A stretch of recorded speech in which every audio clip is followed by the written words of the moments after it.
21일 오후 한국프레스센터에서 행동하는 프로라이프가 주최하는 세미나가 열렸습니다.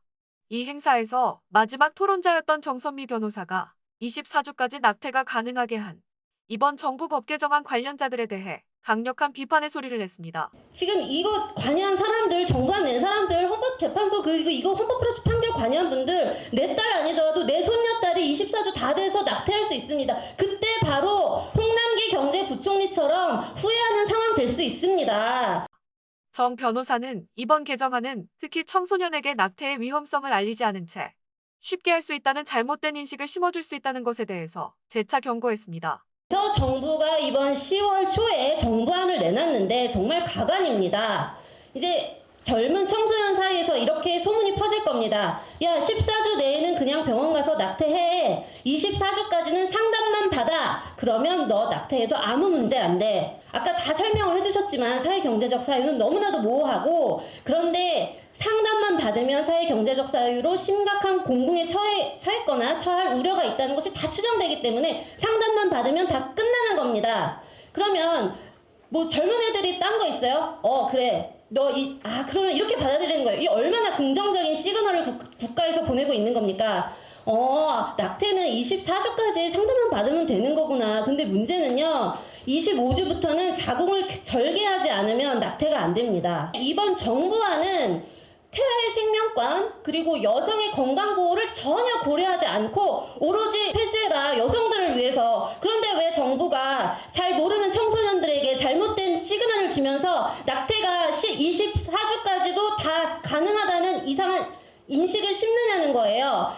정선미 변호사는 교회에서 낙태 반대의 목소리를 적극적으로 내주기를 호소했으며 정부 개정안의 24주까지 낙태 허용은 현재 권고한 22주를 초과할 뿐더러 독일과 프랑스도 낙태는 14주까지만 허용이 된다고 지적했습니다. 지금 교회나 천주교나 이런 낙태를 반대하시는 분들, 목사님들, 성도 떨어질까봐 걱정하셨던 분들은 지금은 목소리를 내셔야 됩니다. 왜냐? 우리는 지금 낙태 전면 처벌하자 이런 주장을 못해요. 왜냐하면 헌법재판소 판결이 그거는 안 된다고 했기 때문이에요. 그러면 언제가 합리적으로 낙태가 가능하냐 이걸 얘기를 해야 되거든요. 근데 정부는 24주까지 된다 그랬어요. 그러니까 지금 이 정반을 막기 위해서 우리는 지금 최선을 다해서 싸워야 되는 상황이 됐는데요. 24주 이거 굉장히 문제 많습니다. 아까 말씀하셨지만 헌법재판소는 22주까지 하라고 그랬어요. 근데 24주를 했어요. 그 유명한 독일과 프랑스에서도 낙태는 14주까지만 허용이 됩니다. 다음 뉴스입니다. 서울대 인권헌장안이 학교 안팎에서 논란이 되고 있는 가운데 최근 이 인권헌장 제정에 반대하는 내용의 학내 대자보에 가림막이 설치되는 사건이 벌어졌습니다. 이에 반대 표현 자체를 막는 표현의 자유침해라는 비판이 나오고 있습니다.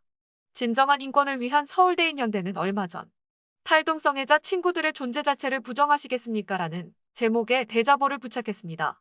그런데 다음 날 오후 이 대자보에 가림막이 설치되는 광경을 목격했다고 합니다. 진인서는 가림막 설치자가 학관 앞 게시판이 총학생회가 관리하는 공간이라서 소수자 혐오 발언이 있는 대자보를 가린 것이라고 주장했다고 합니다. 진인서 측은 가림막 설치자 A씨는 단순한 개인이 아니라 총학생회 인권국장이라는 사실이 확인되었으며 지난 16일 서울대 인권헌장에 관한 공청회에서 패널 토론자로 지정된 사람인 것을 확인했다고 밝혔습니다. 한편 진인서에서 게시한 대자보에는 게이에서 탈동성애하고 여성과 결혼해 가정을 이루고 아이를 낳고 사는 사람의 이야기가 들어 있습니다. 가림막을 설치한 A씨는 기독일보 기자와의 통화에서 탈동성애라는 표현에 대해 동성애에 대한 자유를 침해하는 용어라고 지적했으며 본인의 가림막 설치에 대해서는 진인서의 대자보 내용이 성소수자에 대한 폭력을 생산했기 때문에 표현의 자유로 볼 수 없다는 모순적인 주장을 펼쳤습니다. 동성애 비판 대자보 가림막 사건에서 볼 수 있듯이 동성애를 옹호하는 것을 인권이라고 주장하는 측은 동성애에 대해 비판하는 것을 철저히 금지하고 반대 의견에는 표현의 자유조차 박탈해도 된다는 비정상적인 논리를 펼치고 있습니다. 이상 CHTV 뉴스 스탠드였습니다.